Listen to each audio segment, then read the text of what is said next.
Abby. Okay, we are live. All right.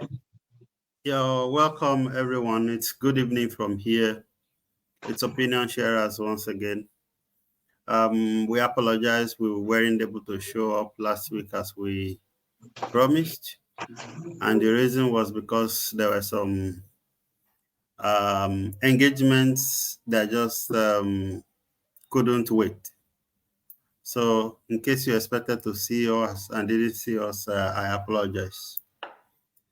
So, as you may have seen the screen, we are talking about something that is pertinent to the survival of our country, Nigeria, and perhaps it's a global phenomenon.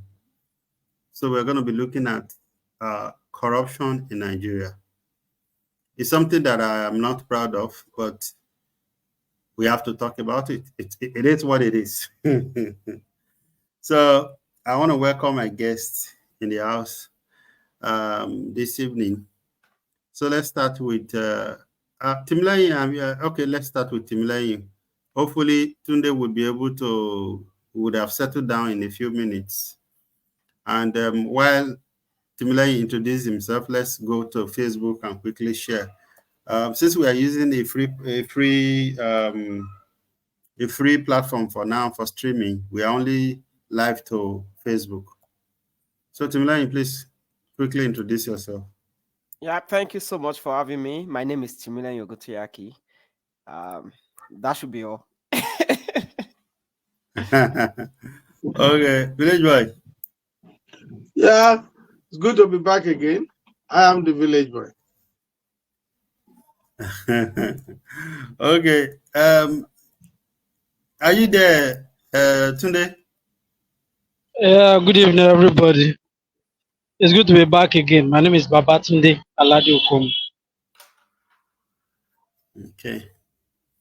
Thank you, Tunde Alade Okomo. All right. So, corruption.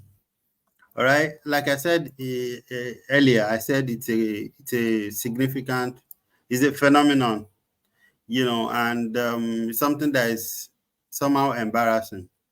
It is believed that Nigeria has lost over $550 billion in the last 60 years to corruption. And what is corruption?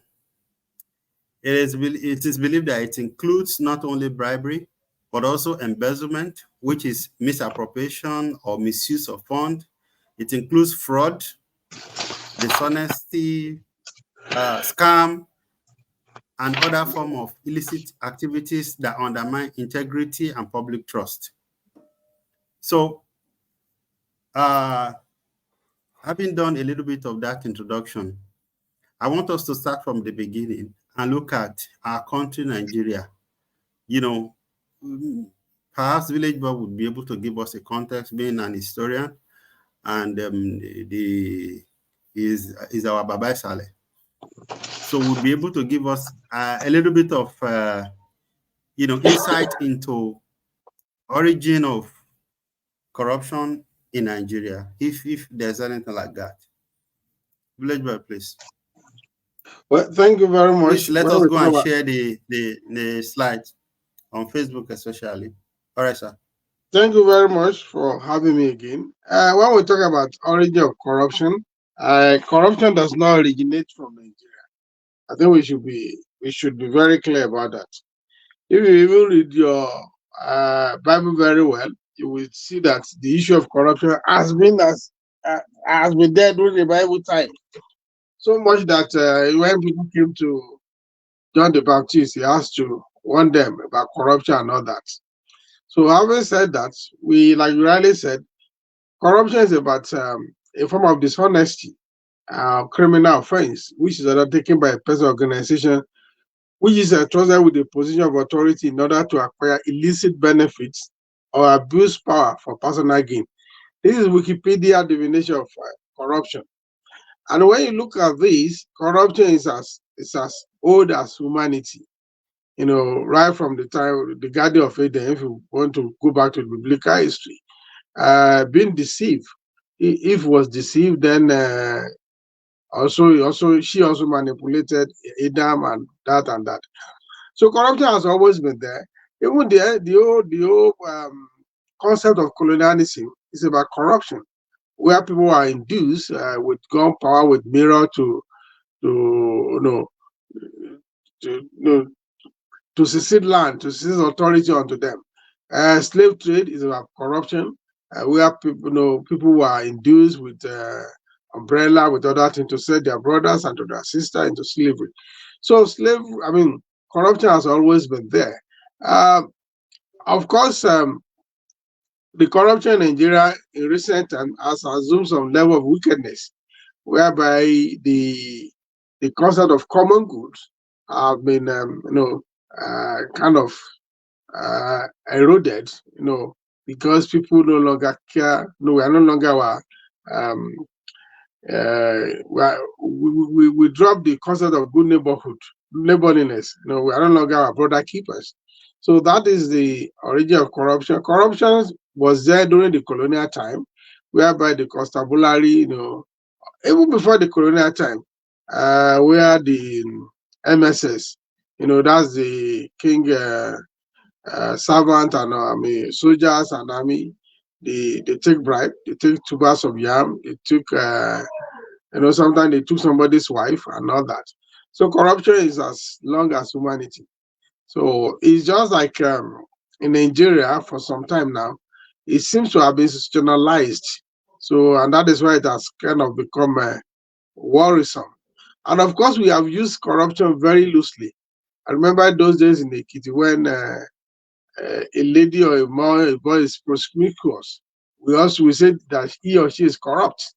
So corruption is not only about money; it's any form of any act of dishonesty, any act of unlawfulness, bribery, corruption, misappropriation, whatever name you want to give to it. And the truth is that there is no government in the world that is immune from corruption. So when you divert funds for whatever purpose, it is corruption. So corruption is like it's a canker, as it were. But unfortunately, because of the high incidences of scamming and all that, they seems to have slammed Nigeria with the tag corruption. And because, like I said, our own level of corruption has assumed the level of wickedness, because which we don't no longer cater for the needs and the concern of the vulnerable member of the society. So that's the worrisome aspect of the corruption in Nigeria. It's in the past. Let me just take you back a little in history, as you rightly said. During the Second Republic, from 1979 to 1983, the military struck. Why? Because government officials, ministers, and all that, permanent secretaries, they were collecting 10% of the contract value. So for every contract value issued, 10% went back to the government officials. Today is like 90% goes back to the government officials and 10% to the contractor. So, there have been an escalation very sadly. Contracts are inflated. People, consultant are given jobs, and they say, okay, this job is 100 million. Go and do it for 30 million. Are you ready to do it, or you are not? You don't want to do it? And some people, when they don't have a choice, they will say, okay, we'll do it. So it has, again, because of so much impunity in our own corruption, so much the break of rule of law. That is why the corruption in Nigeria has assumed a level of monster. So there's corruption everywhere. There's corruption in every country. There's corruption in all ages. There's corruption in all climes. But the corruption in Nigeria is like a monster, untamed monster. Thank you.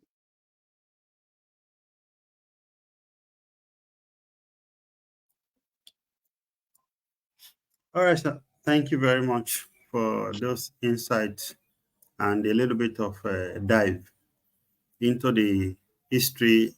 And honestly, I agree that corruption is everywhere and it's as old as nature, or it's as old as man. Um, but we are touchlighting that which is perhaps concerns us the most, which is the case of its widespread here in Nigeria. And I want to ask those Timileyin to please, to what extent do you think corruption is spread in Nigeria? Thank you very much. In geology, there is a word we use. We say delineate. Delineate means to set the boundaries, which is like the question you're asking, like to what extent. So we cannot delineate how much corruption has spread in Nigeria, because that's the truth. You would see young people going to school even defrauding their parents. I was listening to a pastor just on Thursday, sorry, and he made this statement which got me thinking that if your parents are, especially he was talking to young people here in Canada, in my school in Canada here, that your parents are struggling really hard to send you from Nigeria to Canada to study undergraduate program, and then they are sending you money. You know what the exchange rate is today, and they are working really hard, and then you get here and you feel like you won't study, you feel like you want to do something else, you are defrauding them. So the word corruption has eaten deep, or let me say the issue of corruption has eaten deep, just like the village. And I so much appreciate his all-encompassing explanation about how corruption started, or how it's unique to us as a people. So I would say corruption has spread almost everywhere, including religious institutions. I mean, we've seen, video leakages, we've seen audio leakages, we've seen a lot of things in Nigeria whereby most revered religious leaders have been caught in corruption. They have been caught in corrupt acts and practices. So let's look at the electoral practices in Nigeria as well. It is fantastically corrupt. I borrow Buhari's word. It is fantastically corrupt. Let's look at the market women. They would make sure that they manipulate how their mayoring containers are used. So they manipulate it to their own gain. That's corruption. You would see in Lagos, I think the first time I experienced this was in Lagos in 2016, where the bus conductors will never tell you that there is no change. But anytime you give them maybe 500 naira and you are supposed to collect maybe 150 naira change, just say, Otilo, it is gone. Because once you get down, they will do as if they are looking for that change, and the bus will zoom off. So you are being defrauded of your hard-earned money, no matter how small. So we've seen cases where lecturers in higher institutions of learning are demanding sex for grades. That's corruption. We've seen areas where people are not elected based on merit, where people are not even appointed in so-called educational system. They are not appointed to be vice chancellors, or to be head of department, or to be the dean of the faculty. It is also corruption.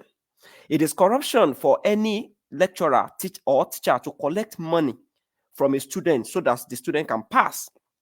And it is also corruption for such lecturer, not when you see a student, this one is common, especially in geology programs in Nigeria. I don't know for any other program, but in geology program, and I have a very classic case study, which is geology in OAU, Obafemi Awolowo University. There were many times where students never graduated with a first class, many years. Do you want to tell me that there has never been a bright student in that program? And there was a particular year where my brother graduated in OAU. I think it was in 2006 or 2007. I can't remember very well now. That there was no graduate at all, not even third class, not pass. So that's corruption, because some people just decide to make themselves princes of Persia in a department. And it almost manifested when I got to geology FUTA. It almost manifested. So most of these things are happening in educational systems, happening in the health sector, happening in religious institutions, happening in electoral offices, and in fact in administration. Like the village boy will always say that public officers, civil servants are even more corrupt than the public officers, than the people that we elected. So it has eaten deep that whether you are literate or illiterate, whether you are old or young, whether you are even middle age or wherever you want to call it, you will see children even keeping sweets, candy from one another. It's corruption. When they are supposed to share, right? When you give two children, you give them maybe 4 candies, the older one will give the younger one just 1. And they keep 3 to themselves. That's where it begins from. But the problem, for us to be able to understand how far it has spread, the problem, like Village Boy said, is that it has been empowered. It has been empowered. It has been institutionalized. So now we see it as a culture. Corruption is actually a culture now. Just as we have the Egba culture, we have the culture, we have the Ekiti culture. It's a culture that is unique to us, that even as a Nigerian abroad, before you sit or before you do any business with another Nigerian abroad, you are careful. That tells you a lot. You prefer to do business with Canadians, you prefer to do business with any other person, just apart from Nigerians. So that tells you a lot. I hope I'm not demarcating Nigeria, these things that I'm saying, but that's the truth, right? That is the truth, because almost everybody here have interaction with Nigerians. Just recently, my wife's phone number that she has not used in Nigeria for so long, somebody decided to use the phone number and then withdraw every kobo in that account. Every kobo in that account. I think I have narrated on our WhatsApp group for some months ago, that somebody went into my dad's account and withdrew a huge amount of money. So that's it's everywhere, but ours is just fantastic. Thank you. Well, it was not Buhari that said we were fantastically corrupt. It was actually Cameroon, the former UK leader, that said Nigeria was fantastically corrupt. So let me give you that correction. That is true. That is true. It was Buhari that said lazy Nigerian youths. Thank you so much for the correction. Yeah, that's true. Okay, thank you. And honestly, I feel embarrassed because what we are doing now, there are foreigners that will see it. There are Nigerians that will see it. We don't know how far this will go. But the truth is that we have to talk about it, And like you said, it's as if we're demarketing Nigeria, really. But it is what it is, We cannot afford to deceive ourselves, Tunde, are you available? Yes, I'm with you. Okay. Oh, okay. So I want to cite a particular example here. I've been reading that I don't know, I can't remember how many state governors we have had since democracy returned to Nigeria. And it is believed that around 33 of them are currently being prosecuted, and only six have been convicted. So this is just the level where you can measure it. This is at the level where you can measure it. And like Timlai was saying earlier, that if you go on the street alone, possibility is very high. And it's not just a thing of Nigeria, but it's just peculiar around here. It is peculiar, and it saddens me. Timlai, sorry.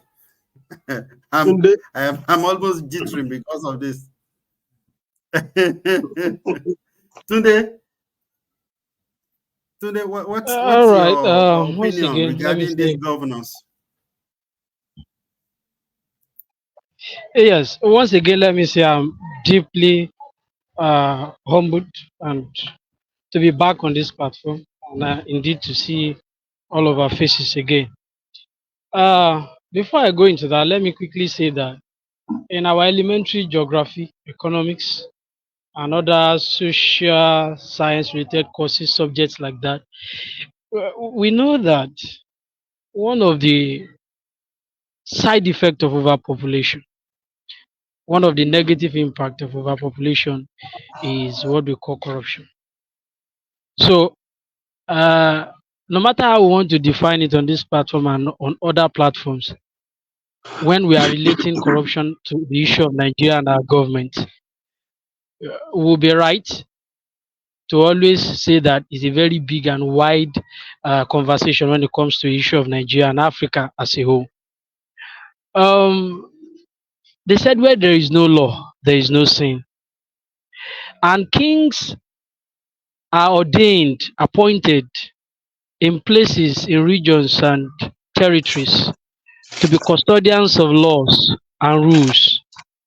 And so when kings themselves are the architects of corruption, are those ones whose hands are found in the cookie jars, there is no way you can have a law that other people or the followers or citizens will want to abide by.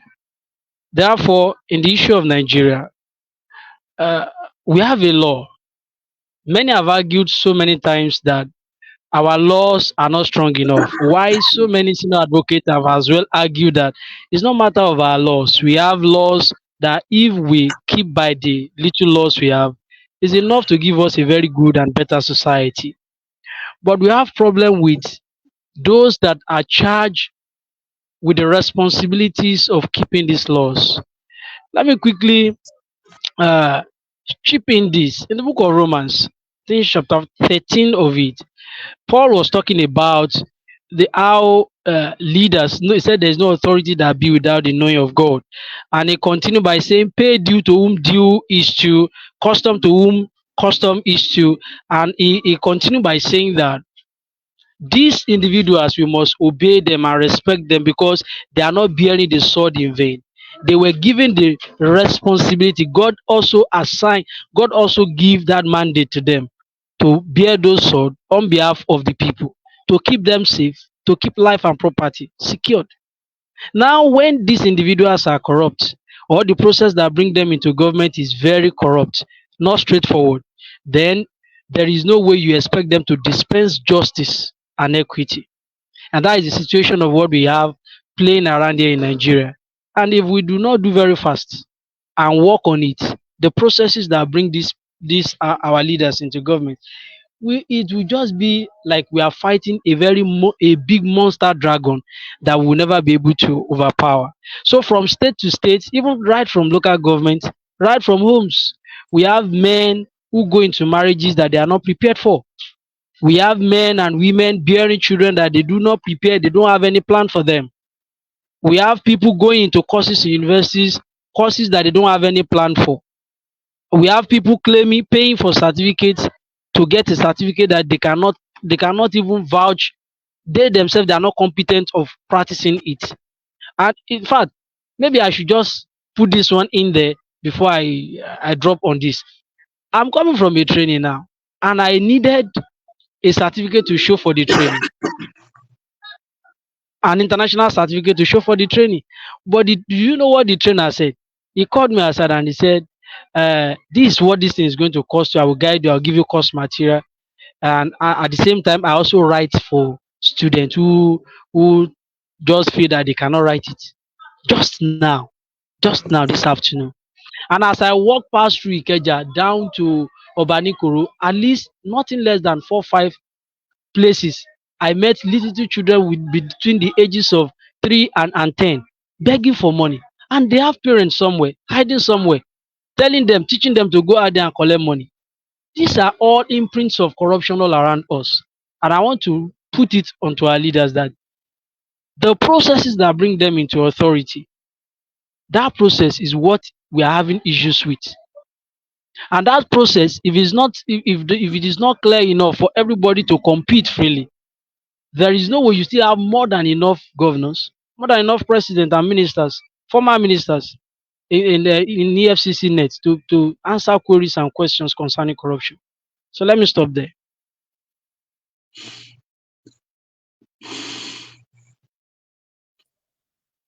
Okay, thank you, Tunde. You know, as Tunde was talking, I there's something that I normally do experience, and I'm saying this in India. When you are going on the street, on major streets, you see people, young children, you know, and sometimes adults who come to you. In India, they will say, Baya, Baya. Baya means brother, brother. You know, some of them will say, Lelo, give me. You know, and I remember my friends who were studying social work together at that time. You know, they would say, no, Paul, don't give them. I said, why not? You know, because in my head at that time is that in Africa, you know, it's a normal thing for you to say, okay, I give you maybe the smallest denomination from your purse, you give to them.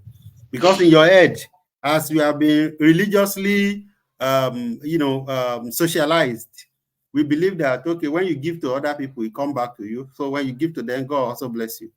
So they told me that the truth is that in India, there are NGOs that cater for people who does not have. And so, but what you do is that when you give these people cash, you are encouraging them, more of them. In fact, they said it's even prevalent in India that they will go and steal, they will kidnap or traffic children from rural areas and bring them to the city to come and beg. And then there was an adult somewhere in the corner who takes the money from them. So in the same way you see here, you see people coming from all over, you know, regions of Nigeria coming to the major cities to come and be sending small children. When I see them, I say, I'm not going to give any, because of the orientation that I've gotten in India. I say, I'm not giving you money because you are supposed to be in school. Sometimes I stop to talk to them. You know, you're supposed to be in school. You're not supposed to be on the street begging. Anyway, I want us to look at the drivers of corruption. Some of them we have mentioned, and since it's opinion sharers, it's not. We're not lecturing anybody. We're just giving our individual opinions regarding the subject of discussion. So, some of the things that I have looked at when I was preparing for this is there are factors that makes corruption rampant in Nigeria, and a few of them is we practice a kind of a patronage network system in Nigeria. You help me, I help you. If I do something for you, then you owe me. I think it's everywhere. It's a global phenomenon, perhaps. It's just that it has encouraged a lot of corruption here in Nigeria or in our society. You know, then there are foreign players. We cannot, you know, overemphasize the impact or the influence of the foreign players. And then there is also what they call neo-patrimonialism. All right, it's a system whereby there's a big Oga somewhere, you know, who owns all the resources or the larger percentage of the resources of the state, and then he's using it to buy the loyalty of the remaining citizens. But when you break it down, so anyway, let me not begin to say all of those things. So let me yield the mic to Village Boy and say, Baba, in your own experience, you know, what do you think is actually feeding this kind of corruption that we see? And I'm not just talking about corruption in government. I prefer to actually talk about the corruption of daily individuals than the government, because that one is institutionalized, and you know, to an extent we can trace it. But what about guys who are in private sector, you know, who work for the big conglomerates, where you expect there's supposed to be order, you know? So, sir, let's look at the causes of corruption. Hopefully, Tunde will join us back. Yeah, when you talk about the causes of corruption, let me, for simplicity's sake, let me categorize it into two. We have the corruption of greed, then we have the corruption of need. Let me take off from the story you know of people begging and all that, which we are trying to neatly try to the concepts of Tunde was talking about overpopulation. I know you don't want to measure population, that's why, but citing the example of India, we can decipher that you're actually talking about overpopulation there. Now, that is a corruption of need. When society is overbloated, that so much that they can't cater to the needs of every member of the society, as we have in Nigeria, as we have India, the example that you use. So when people daily needs, I mean, basic needs are not met, good water, good road, food on your table, when these needs are not met, sometimes that individual will lose the moral constraint not to be corrupt. They will say the guy that is hungry doesn't hear sermon, and they be talking. So if somebody that let's say you have I used to, say a proverb that animal kinule. It's just that you have a house help and you are trying to serve the house help, but you now prepare food for your child, and you ask the house help to feed the child when you are away. What do you think will happen? The house help will feed himself or herself first before thinking of the child. So when you create a vacuum where people needs are not met, then you are exposing them to corruption because they no longer have the moral constraint to resist corruption. So when they are loyal to corruption, they readily accept it. And before you know it, it becomes a way of life. So funds are diverted, people steal from their bosses.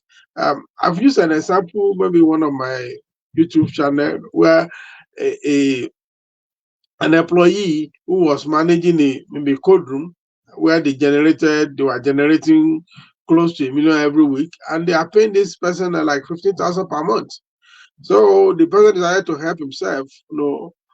Sometimes we sell, cash. I will record it as credit, and then the thing goes to what we call teaming and leading. So when you have investigated this kind of fraud, you begin to understand that okay, this person is doing it because of a bit of frustration. The kind of salary or wages being paid to this person is very inadequate, and it is the person that is managing the resources. So that is corruption of need. Then there is the corruption of greed, which is what is prevalent. For crying out loud, why will let's use the latest example of Governor Yabelo of the former Governor Yabelo of Kogi State, where we now pay school fees from government resources for like the next 15 years or 13 years. I don't know, 2032 or so that he paid for the next 8 years. I mean, you already pay for a child that's just 80 years today. You now pay not just in local currency, in hard dollars. So I mean, that is the corruption of greed. You have sufficient. I mean, as a governor, you have access to your salary. Basically, the government pay for everything from the water you drink, the underwear, everything. They pay for everything, and of course, you have access to security votes, which is used in the same state. And that many of the staff are being paid just a fraction of their salary every month, maybe sometimes 25% allowance or 35% in a month. Then right now you want to secure the life of your child for the next 8 or more years. So those are the kind of corruption of greed. You have sufficiently, it's not that you are lacking the basic things of life. You don't like food, you don't like shelter, you don't like clothing, you don't like good water, you have access to so many things, but then you want to acquire more. And when you see the humongous figures you talk about the EFCC, that the past governors, the past leaders the cases they are answering with EFCC, you say this is pure greed. This even sometimes it's like pure madness. Though I have a reservation about those figures, because of the figures itself, they do not make sense. I think most of those figures they are just been to create a kind of media hypes, so that this guy has stolen so much. Because sometimes the figure they mention is almost equivalent to the total allocation to a state, so which doesn't make sense at all. But that is a discussion for another day. So when you have the basic things of need of life, and you now decide to still steal on top of that, then it becomes corruption of greed. And that is why you see in an environment, somebody who stole goat because of need might go to jail. the guy that stole billions because of greed, we settle lawyers and settle judges, and he goes cost free. And we also acquire a chieftaincy title, at least to celebrate the victory of of all this thing. So the when you look at all these factors, major factors, I mean, there are so many other factors, so many underlying factors, but I think we can separate the factors into those two broad categories: corruption of greed, corruption of need. So and that is why it is becoming very pervasive across the the length and breadth of the country. People are employed, they are their salaries are diverted. It happens land, it happens in the police system too.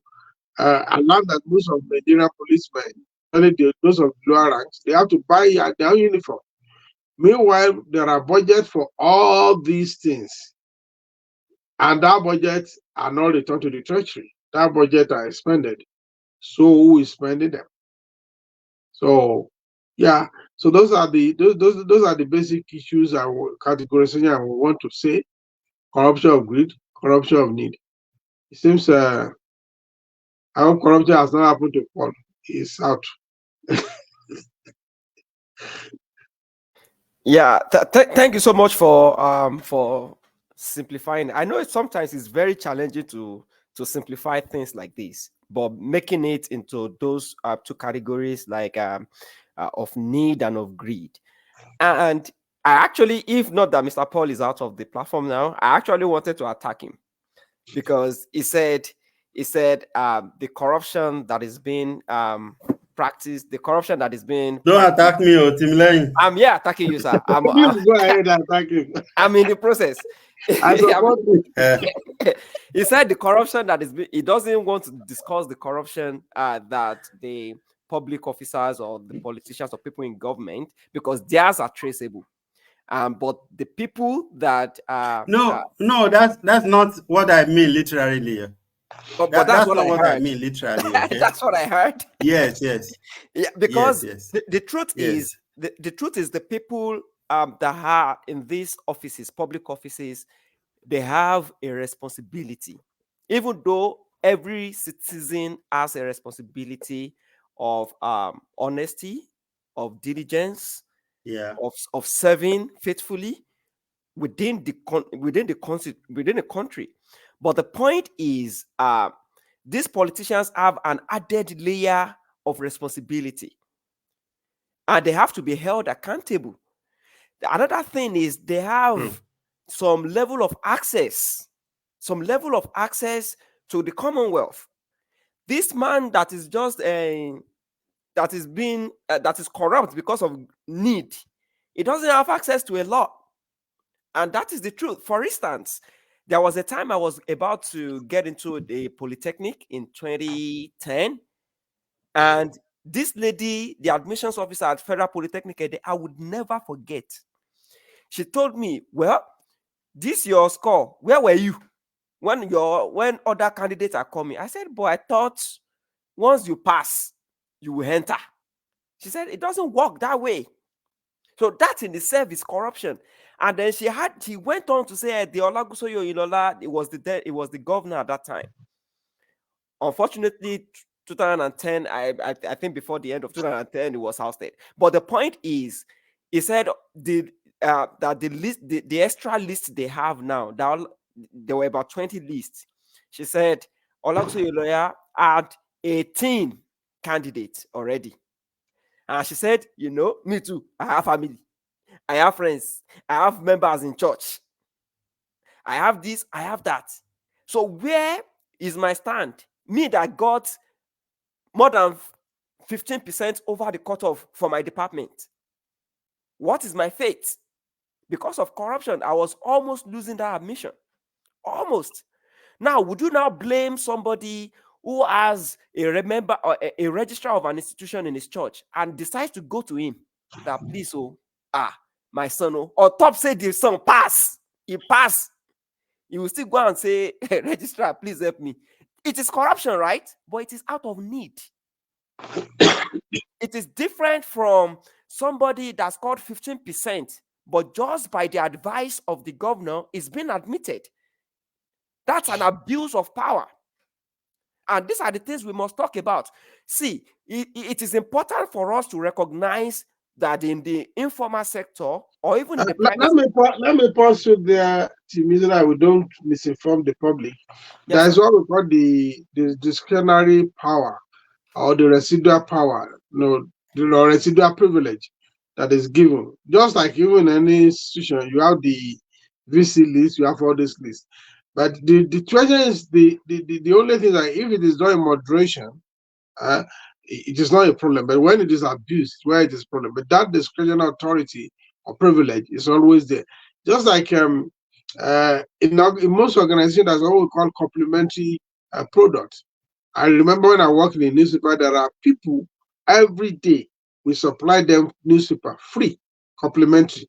And we have a list, we have a register for that.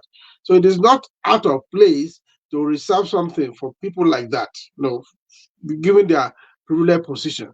So it's a benefit that is accrued at that office. So it's not necessarily an abuse of, and they use that to help those who ordinarily cannot make it by themselves. You don't go and give such a privilege to a first-class person. Then it's like you are denying people who actually need it. So in such a situation with this well managed, there is no problem with it. I said you just jump in there. Yeah, thank you very much for pointing that out. So maybe I should make a little bit more clarification. The thing is, admission had happened and gone. And so they received more allocation for that department. So they opened 20 more slots. So people that were not afforded, that didn't have the opportunity to get admitted. So I was wondering, they say extra slot is out now. I should go now since I passed already, and I should be in that department. It is unfortunate that I got to that institution. By God's grace, I finished as the best student in the whole of the institution at that time. But I met people who scored 18% in my class. It is annoying. So this extra 20 slots came out, and the governor still took 20 out of 18 after so the allocation took 18 out of 18. 20 18 out of 20. Out of 20. What? It might be that they hide under the name of the governor to slot their own candidate. You cannot be too sure. But we know that these things happen. We know it happens. We know. So even if she didn't say it, it still has to be so. Okay, let's for instance say the governor is not the one that is doing that thing. What if it's the admission officer? That's the place of power as well, with extra layer of responsibility more than the student. The student is just a helpless guy coming who has read and passed. So the question now should be, what kind of institution are we building in the minds of youth when they pass and we don't give them admission based on merit? What kind of institution are we building? What kind of mindset? So many youth are rebellious today, not because they just decide to wake up today and be rebellious. Most people that you see today that are called obedient, most of them are doing it out of rebellion. If you see the way people talk angrily, you think it's passion. It's not passion, it's anger. So many people have seen a lot. So many people have seen their loved ones die because there is no enough, resources to take care of them. And you will see presidents and commissioners of health and ministers of health say they have put a so amount of money to procure some sort of technology just to make lives easy for the people. But we know that everything is all lies at the end of the day. So while I'm not opposed to looking at the corruption that exists within us as citizens, we should also look at, because those ones, they have extra layer of power, extra layer of responsibility, and they should be accountable as such. To whom much is given, much more is expected. So that's just what I wanted to add to it, that the fact that they can be traced, all of the tracing that we've been tracing, James Ibori, what has happened today? All of the tracing that we have been tracing before, what has happened? Even our sitting president today, with all kinds of shady educational, what all of the tracing that we've been tracing, what is to what end? So there are so many, and the truth is, we don't want to say the truth. That's the truth. The truth is sometimes we are trying to be economical with the truth. Honestly. So Because but that's what we are doing here now. exactly. Yes, sir. Yeah. So now I want us to look at could it be, I mean, looking at how spread it is in our society, could it be that there's an aspect in our culture that permeates it or allow it to fester to the extent to which we have it now? Because I keep wondering, and if we don't know the root cause of it, there was a time when there were not as many people as poor as we have it. Okay, I don't even think we know how many people are extremely poor in Nigeria of today. All right, but we just know there are many people who are extremely poor. So there were times where I was born and brought up in Ekiti, and I feel like an average virtually all the people around me while growing up were people who were just managing. They go to the farm and get whatever it is whatever they eat is mostly what they get from the farm, which is quite limited. The only thing they buy is maybe salt, Maggi. In fact, at some point we were buying Royco. It was later I got to Lagos that people say Royco is not a good Maggi. Do you understand? But to an extent, I saw a level of contentment. Even because if you do any shady things, people in the village will gather around and they will mock you, they will talk about you. You understand? So I'm just trying to understand what is the cause of it. Why has it become this pandemic? Should I go on, sir? Okay, Daddy, go on, sir. Okay, I think I tried to document all this in my. You read my book, My Quest for Nigeria Rebirth. I think I explain some of the situation, my experiences. I will refresh your brain a bit, remember about that. When we were growing up, our secondary school, or what we call high school here, is situated between two towns. And in those days, the farmers would put their sugarcane by the roadside, they label it 1 kobo or 2 kobo. And students, we were teenagers, as we were, as terrible as teenagers could be, and positive, rebellious as teenagers could be. We would pick the sugarcane and we drop the money. And there was no CCTV. Nobody was monitoring it. And the farmer will come at the end of the day, pick his something.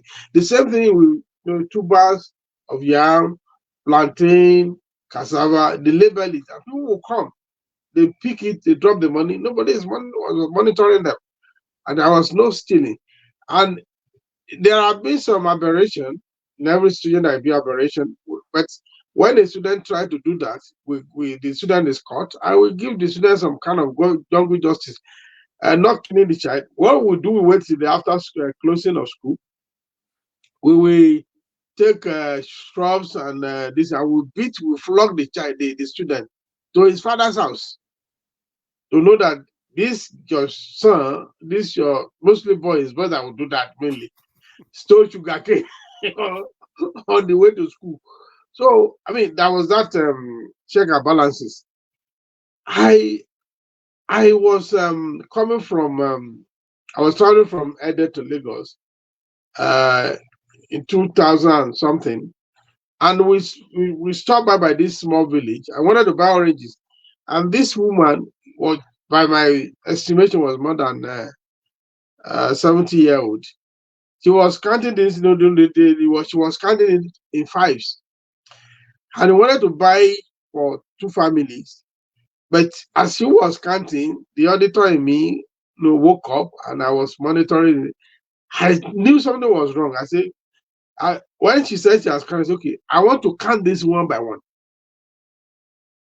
And people say, you brought your auditors to this bush again. I said, no, I want to count this thing. That the woman should put that.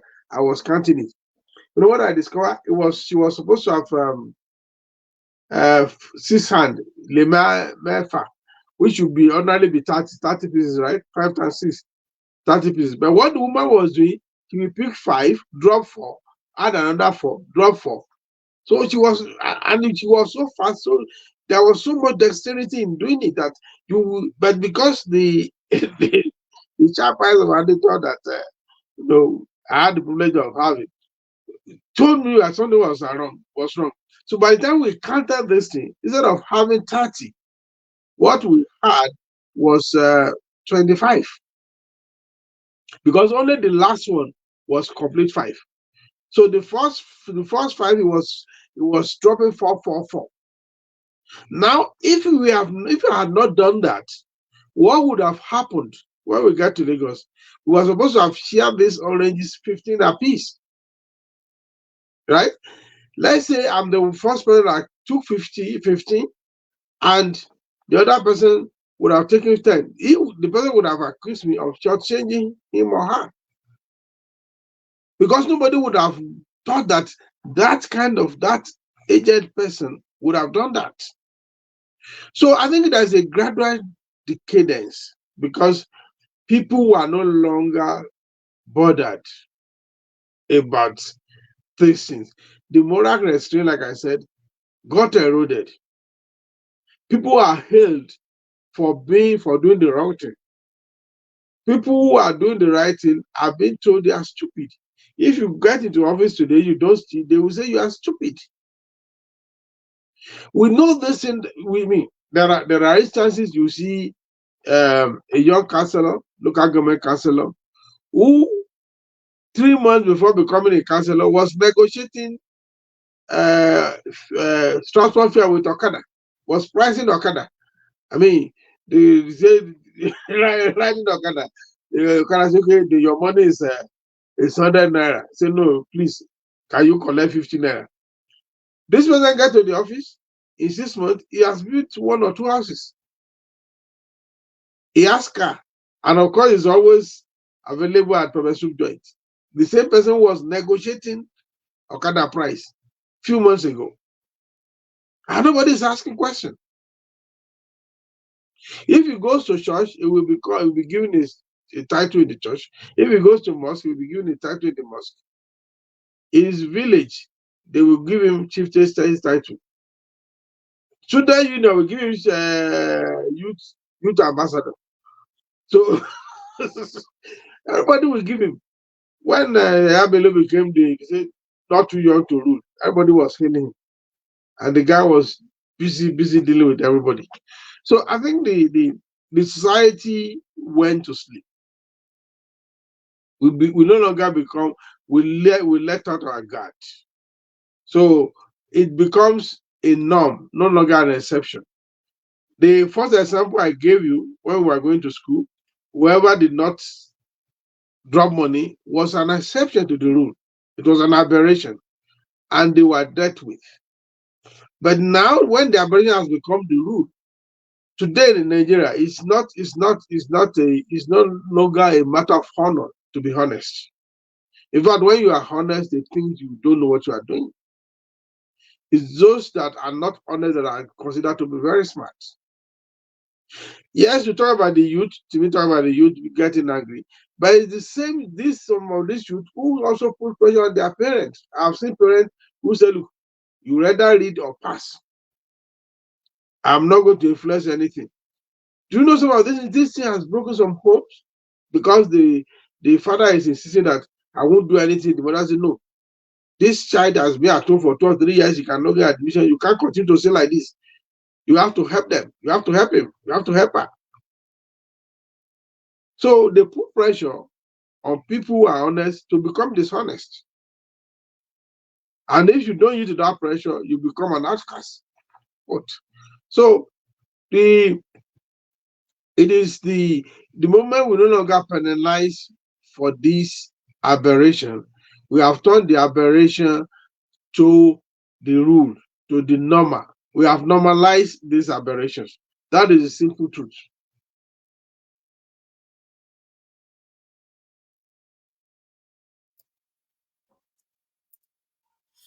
All right, so thank you. I think my network is also is somehow misbehaving. Anyway, even though it's 6 p.m. now, Nigerian time, and I want us to close as soon as possible, I think we would have to continue a second leg next week, God willing. I would like to talk about the foreign influence, you know, on perhaps there is any. But when the village boy mentioned the issue of Yaya Bello, I was thinking, I saw the report actually, I saw a breakdown of how much was paid to that school. This is an American school, right? Operating in a local in Nigeria, in poor Nigeria, and you had somebody who is in position of authority pay the school fees of his children. Well, we might say they are doing business, but I think they also should know. They should have understood.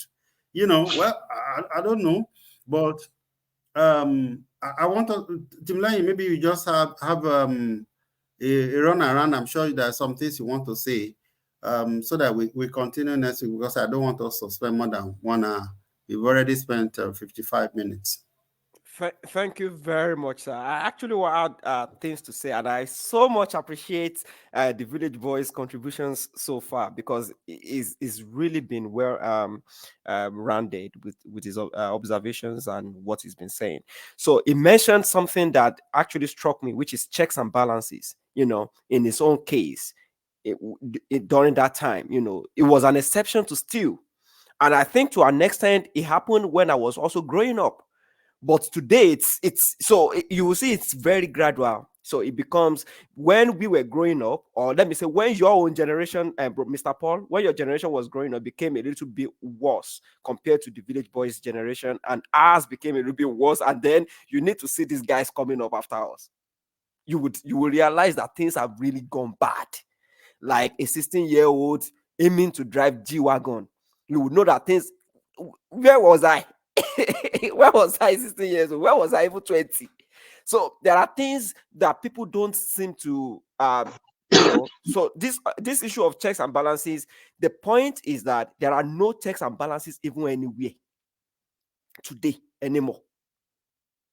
And because political offices and even appointments within maybe an institution like a school or even church has become a thing of, but you want to be the father of the church, Baba Ijo, is by how much you bring, how much you bring to the table that you be Baba Ijo. So imagine Baba Ijo that did something, he will just cover it up. But let another person do it, maybe just a commoner in the church. Let him do the same thing. Then you will realize that there is problem. So there is selective penalty. Village Boy mentioned that people are no longer penalized for wrongdoing. And that's a major cause. And whenever this penalty is being done, it is selective. Because if someone like, God forbid I do bad thing, the way they would deal with me in Nigeria, but let the state governor do exactly the same thing. It's going to be or let me say an ex-governor, a former governor, let him do the same thing. It's going to be selective because he's a powerful man or a powerful woman. They are a powerful family. So there is really nothing we can do. We can just shout from today till tomorrow. So until we start seeing that these things are wrong. But I don't know how we are going to do it that will make people see it as wrong. That, telling your husband that your child must study a certain course in school and that he must cut corner. He must talk to the registrar. He must do this. He must do that. But the point is, people are truly recommended for things, but it has to be based on merit. If someone recommended me, eventually I got into that program, but it was based on recommendation. But if you ask, did I meet up with the requirements? Yes. Met up with the requirement itself. So, but the point is, what about someone that now scores 15%? Do you, in your mind, do you think that person has a chance of success in that program? So that's why we will produce presidents, governors, and local government chairmen that will not succeed, because in the first instance, they are not meant to be there. So it is a mirror.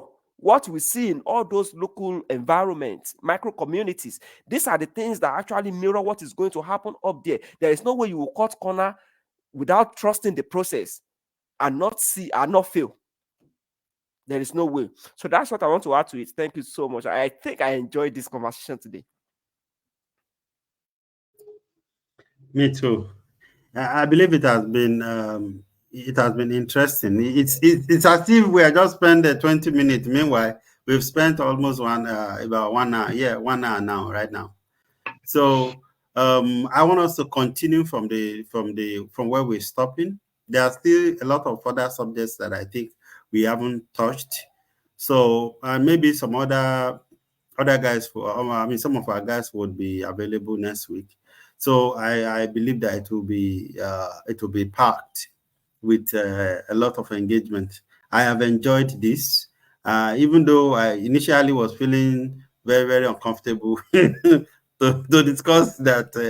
It's rampant in Nigeria, knowing that we are, we are like on the board in New York, because everybody, you cannot imagine who would see this video, but it is what it is.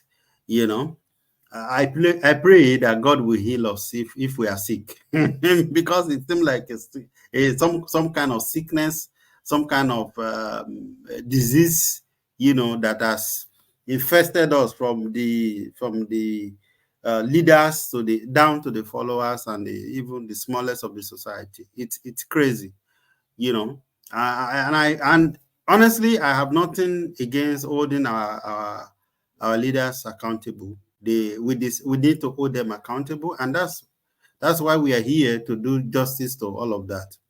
So thank you very much for taking out of your busy schedule to come and hear your opinion here tonight. It's Opinion Sharers.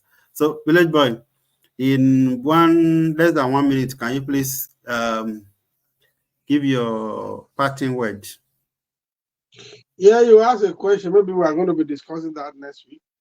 The foreign influence. What I would just say about that is, thank God for the example you use.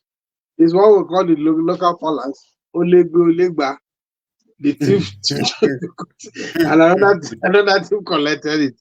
So, and of course, we know the Aliboti cases, and there's so many of them. We know that, even our energy, we know how so many the government official will send out our Commonwealth away and all that. A lot of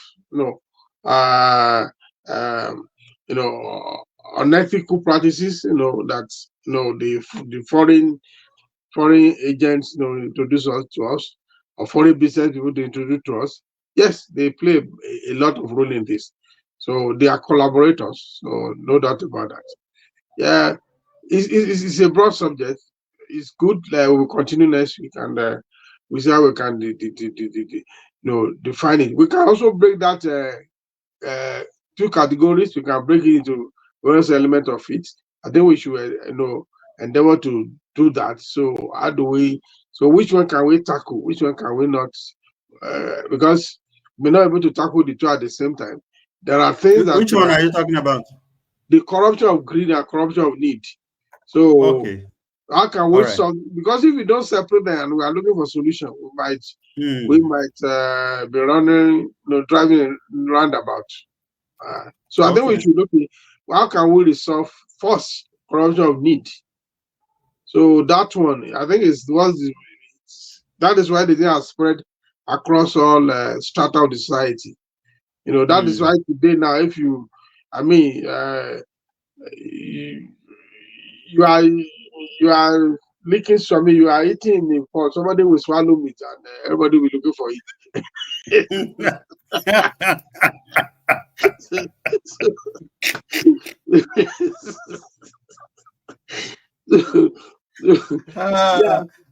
And sometimes it's as if it is normal, Yeah. So, and then they'll say if you are smart, then you're a lokumwe. Very, very unfortunate. So let's continue next week. All right, sir. Yeah. To add that, I've also enjoyed this conversation a lot, and it's just so people don't misinterpret what we've been doing. I just wanted to say that corruption is not a Nigerian thing. Actually, it is a personality thing. it is specific to people. I've seen many people that are not corrupt, and they are Nigerians, and they live in Nigeria, and they are well to do, and so. And I've seen a lot of people also abroad. I mentioned the other time that most Nigerians might not want to interact, especially in terms of business, with other Nigerians abroad. It could be based on their past experiences, but I have seen also very good Nigerians that are uniquely responsible, honest, and diligent. So it's a personality. It's personal. It's not, you cannot just judge a people of over 200 million in population and define them by corruption. So as much as we talk about it, that it is prevalent in our society, there are still people that are principled, and it's very important to point that out at this point. So that would be my parting words. Thank you. Thank you very much, Timileyin. I love that. It doesn't, even though some of us, or a lot of people among us as a society are corrupt or have tendencies to be corrupt, it doesn't define us. It doesn't mean that every Nigerian you meet out there is about to swindle you or is about to steal from you. There are honest Nigerians who would defend their dignity with their life. So thank you very much for having joined us. And if you stumble on this video, please endeavor to share it. It's opinion sharers. We come here every weekend to come and air our view concerning any of the topics that's of interest to us. So, and today we have chosen corruption. We are going to continue next week again. So please join us. Thank you very much, everyone. I love this and I've had fun. It's been interesting. I missed this, and I'm grateful that we are back. We are coming back gradually. Thank you very, very much. So we will see you again next week, Saturday. It's 5 p.m. Nigerian time.